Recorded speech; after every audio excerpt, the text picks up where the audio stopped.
Voilà, Farouk, je t'avais envoyé un message tout à l'heure, je ne voulais pas te déranger, je voulais simplement t'expliquer que je suis rentrée à la maison et que c'est très très dur pour moi parce que les 3 jours méditants m'ont été très très éprouvants, mais je suis super super contente parce que j'avais promis à mon enfant de retourner là-bas et j'y suis retournée. Mais ça a été des moments très très durs et je ne savais pas ce qui se passerait quand je rentrerais. Et je suis rentrée près de Dina, ici je suis rentrée près de son chien, près de ma famille et j'ai le sentiment, c'est très très dur parce que j'ai le sentiment encore que je n'ai pas tout expliqué quand je me suis retrouvée à la falaise parce que quand le reportage a commencé, on a on a démarré de devant la barrière où Dina vivait. Et lorsque je suis tournée au coin du mur de l'hôtel, je revois Dina tourner le jour du drame que la police m'a montré avec la caméra qui se trouve à l'extérieur, où je vois ma fille qui pleure, où je vois Dina qui pleure, et je vois qu'elle fait une cigarette et que là derrière lui, Mario vient et l'agresse. Et dans ma tête, psychologiquement, je fais des blocages, je ne sais plus où je suis, tellement que c'est dur de voir ces pierres, je revois ces images atroces de ma fille, atroces comme elle était mutilée. Et depuis que je suis rentrée, j'ai très très très dur et je ne veux pas encore, je m'en veux encore de ne pas avoir peut-être expliqué tout mon ressenti, tout ce que j'avais sur le cœur là près de la falaise parce que je ne dis plus moins, parce que c'est des blocages que j'ai. Alors je voulais justement expliquer que ce qui s'est passé donc, cette nuit-là, comme je l'ai déjà dit, Dina était partie chercher un paquet de cigarettes et elle est revenue pour rentrer chez elle et elle n'est jamais rentrée. Elle est allée, là, je l'ai vue par la caméra de l'extérieur, la caméra que vous avez vue, la caméra que on me dit ici en Belgique, le procureur me dit qu'elle n'existe pas. Ici, ils sont en train d'essayer de me faire passer pour une folle et me dit que non, la caméra n'existe pas. C'est le film qui a été corrompu. C'est là le DVD qui est une partie du DVD qui a disparu. Et moi, pour moi, c'est quelque chose qui est abominable. D'avoir déjà tué mon enfant sauvagement, comme elle était mutilée. Lui qui dit qu'il est passé par là, qu'il n'a rien, qu'il a tous ses vêtements. Elle n'avait plus ses vêtements. Elle était toute nue, comme je l'ai dit, là au-dessus de la falaise. On lui avait remonté son soutien-gorge. Je ne sais pas ce qu'on lui a fait pendant 50 minutes, mais dans le dossier, il n'y a pas de dossier de vol. Il n'y a pas tout ce que la justice n'a rien fait en Belgique pour moi et la Belgique et en Espagne, ils n'ont rien fait non plus. Mais moi, ce que je voulais dire, c'est qu'ici, je suis avec son petit nounours. Depuis que je suis rentrée, je suis très très mal. Mais j'ai retrouvé mon enfant. Là-bas, ça planait la mort. Ça sentait la mort. J'étais complètement perdue. Je ne sais pas ce qu'elle a souffert avant de mourir. Je ne le sais pas. Et c'est ce qui, pour moi, est le plus dur. Le plus dur, c'est de ne pas savoir. Elle ne reviendra jamais. Je ne l'aurai jamais plus dans mes bras. Je n'aurai jamais plus Noël. Je n'aurai jamais plus son anniversaire. Mais me faire taire, me réduire au silence me rend malade. C'est pour ça que je voulais encore exprimer que je suis rentrée près d'elle ici, que j'ai cette force-là, parce que je pense bien souvent de ne plus exister, tellement que c'est dur. Mais je ferai tout, je survis pour elle, je ferai tout. Ils m'ont toujours dit que je n'y arriverai jamais. Mais ça, pour mon enfant, des montagnes que je souffrais. Et ici, je suis avec son nounours dans mes bras, je suis assise près d'elle, où je me mets souvent, je bois ma tasse de café. Et là, je repense, ce nounours, il a été pendant 6 mois dans le cercueil avec Dina. 6 mois! J'ai dû attendre 6 mois de souffrance d'aller la voir tous les jours dans son cercueil.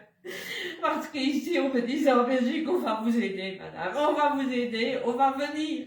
J'ai reporté 3 fois. 3 fois l'incinération. 3 fois. Elle est morte le 4 novembre 2015 et j'ai dû la faire partir le 20 avril 2016. Toute seule avec mon mari, assise sur une pierre. Quand elle est partie dans le feu, ça a été abominable et de ne rien savoir à l'heure actuelle. Et pour revenir sur la falaise où j'étais, là nous voyons sur la caméra que je suis en ma possession, que je vois cette caméra, où là, il agresse, il vient, espèce de pute, tu vas voir, espèce de pute, tu vas voir, 3 fois, 50 minutes après, mon enfant est mort 50 minutes après. Et le réceptionniste de l'hôtel, que moi, je le soupçonne énormément d'être le commanditaire du meurtre de ma fille, il est dans l'hôtel, il vient voir sur la caméra, il sort 4 fois, il vient voir, il rentre, il vient voir. Le petit copain de mon mari, de ma fille qui travaillait pour moi, qui travaillait enfin pour Dina, parce que le bar était à Dina, ils se disputaient tout le temps ensemble. Il est venu, il a maltraité. Il n'a pas porté secours à ma fille. Il a bénéficié d'un non-lieu parce que le réceptionniste a dit qu'il ne se disputait pas. Donc, il a profité d'un non-lieu provisoire en Espagne parce qu'il a dit au juge, quand il a été interrogé, qu'il ne se disputait pas. Il sortait, mais il ne se disputait pas. Et quand Madame le procureur est allée sur place, tellement que j'ai insisté, tellement des années de douleur, parce que je savais qu'il y avait quelque chose, Madame la procureure se rend sur place. Madame le procureur peut interroger, du moins je crois, puisqu'elle s'est rendue sur place, et elle interroge le réceptionniste. Et là, c'est quelque chose qui me rend malade et que maintenant que je veux savoir, là, il change de version. Et il dit, et c'est marqué noir sur blanc, non, il n'y a pas de caméra. Madame la procureure ne voit pas de caméra, donc on me fait encore passer pour une folle. Et en plus, qu'on a déjà tué cruellement, atrocement mon enfant, on me fait souffrir abominable. Et là, il change de version. Il dit que non, on le voit au téléphone, lui, on le voit sur le téléphone. Et là, on lui demande, monsieur, qu'est-ce que vous faites? Ah ben, j'appelle le 112. Comment on appelle le 112? Il n'a jamais dit qu'il avait appelé le 112. En 2019, devant le procureur, il dit qu'il appelle le 112. Et alors, si le procureur est là, moi, je demande qu'on contrôle le 112. Ok, monsieur, là, vous dites, non, vous n'avez appelé qu'une fois les secours, donc, il ne se dispute pas, c'est ma fille qui est folle. Il dit après 17 versions différentes qu'elle est sautée. Pourquoi ne pas dire tout de suite qu'elle est sautée? Non, après autant de versions, il dit qu'elle a sauté. Et là, à ce moment-là, excusez-moi, parce que c'est très très dur d'expliquer tout ça, mais pourquoi quand on tue un enfant, sa chair, son sang, toute maman a le droit de savoir? Et là, à ce moment-là, elle ne contrôle pas le 112. Si elle connaît le dossier, si elle a regardé au moins le dossier, elle lui dit, mais non monsieur, vous changez de version, c'est pas grave, vous avez bien appelé le 112. Oui, pas grave, nous sommes sur place, nous allons contrôler avec la police le 112. Non. Et là, elle me le refuse. Mais pendant que, soi-disant, il a téléphoné au 112, après quelques minutes après, nous apercevons 2 hommes sur la caméra qui arrivent, qui n'ont jamais été recherchés. Et pour moi, ils ont tué ma fille, ils ont jeté ma fille de la balustrade. Ils l'ont déshabillée parce qu'elle n'avait plus aucun vêtement. Elle avait son soutien-gorge qui était relevé au-dessus de sa poitrine. Le médecin légiste l'affirme dans l'autopsie, les médecins légistes certifient que c'est impossible qu'elle ait relevé son soutien-gorge seule. Elle était toute déshabillée et elle a été retrouvée toute nue en bas. Et là, quand les 2 hommes arrivent, il dit qu'il attend les secours. Quelqu'un qui attend les secours ne va pas, je crois, rentrer 20 minutes dans un hôtel, attendre que le sale boulot est fini, puis ressortir, regarder s'ils sont bien partis et téléphoner à ce moment-là. Et là, nous avons les papiers qu'il a téléphoné alors, à ce moment-là, à l'ambulance au 112, dont le 112 est arrivé directement. À ce moment-là, il est resté 20 minutes enfermé quand les deux mecs sont venus faire le sale travail.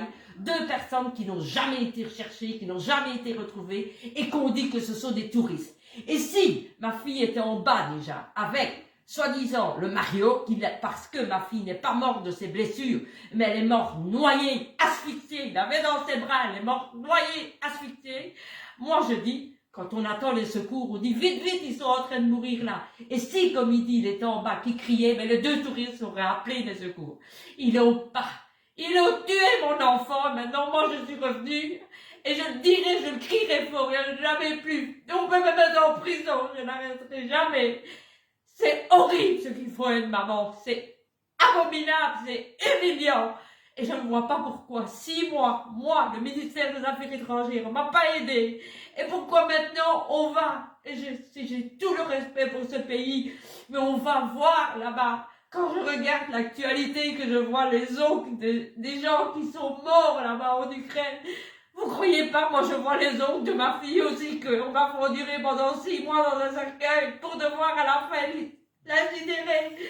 C'est horrible. Dina était ma vie, Dina était ma chair, Dina était mon sang, Dina était tout pour moi, tout. Et jamais, jamais, jamais, je veux que tout le monde sache ce qu'on fait aux parents ici, la justice, ce qu'on fait en Espagne et ce qu'on fait endurer à la famille. Et depuis que je suis rentrée, je suis suivie, j'ai un deuil pathologique, je n'en peux plus, de jour en jour, j'ai perdu 40 kilos. Mais là, j'ai fait un blocage et je voulais expliquer ce qu'ils ont fait à mon enfant. Et je n'ai plus que ça, je veux juste savoir la vérité. La vérité, je veux qu'il soit réinterrogé. Pourquoi madame la procureure n'a pas approfondi. Je sais pas pourquoi, qu'est-ce que j'ai fait. Je sais pas, je suis une petite citoyenne, une toute petite citoyenne. J'ai toujours respecté tout. J'ai respecté tout. Je n'ai aucun problème avec la police. Ma fille n'avait aucun problème, ni de rien avec la police. Elle n'était pas fichée, on n'a rien, ni en Espagne, ni en Belgique. Alors on a le droit, je crois que c'est un droit, de pouvoir savoir ce qu'on a fait à mon enfant. Parce que ne pas savoir ce que votre enfant a enduré. Et tellement je demandais à la police, la caméra, vous allez vous montrer, la caméra, ils m'ont tapé sur une clé USB, ma fille mutilée. Et je voulais encore vous faire savoir une chose, il lui avait volé son GSM, il lui avait pris son GSM, elle ne savait même plus téléphoner à sa maman, elle a été prise comme un rat dans un coin, elle ne savait plus téléphoner à personne, ça a duré 50 minutes, est-ce qu'elle a su qu'on téléphonait au mec, est-ce qu'on a dit on va te tuer, qu'est-ce qu'elle a enduré là au bord de cette falaise de 20 mètres, non, lui il est sauté par là. Pas de GSM cassé, rien. Et madame le procureur croit, oui, elle croit qu'il a sauté. Il n'a aucune fracture ouverte. Il n'est pas blessé dans le visage. Il n'a rien. Alors qu'on m'explique, parce que alors si c'est un chat volant, qu'on m'explique. Mais Farouk, je suis désolée. Je suis revenue ici et je vais très très très mal. Je suis heureuse d'être revenue près de mon enfant parce que je veux être près de mon enfant, mais j'ai pas su, j'ai fait un blocage, c'est pas facile quand je revois cette falaise, quand je vois ces pierres. Et c'est ça que j'ai voulu t'expliquer, Farouk, pour les pierres en bas. Ils ont fait des travaux quand Dina est décédée, ils ont enlevé des pierres d'en bas, ils ont enlevé la pierre où ils disent que Dina était debout, et tout a été parti, mais rien n'a été contrôlé. Et je voulais, Farouk, encore un peu t'expliquer comment je suis, et je veux expliquer à tout le monde, et cette vidéo, je la donnerai. C'est honteux de faire vivre ça à des gens. Honteux. Voilà, je t'aime Dina jusqu'à la fin de ma vie. C'est pourquoi tu n'es pas morte, tu es là près de moi. Tu n'es pas morte, ils t'ont pris la vie. Ils t'ont pris, ils t'ont tout pris. Ton bar, ta vie, tout, notre vie. Et ça, c'est honteux la justice qui fait taire les citoyens comme ça. Honteux.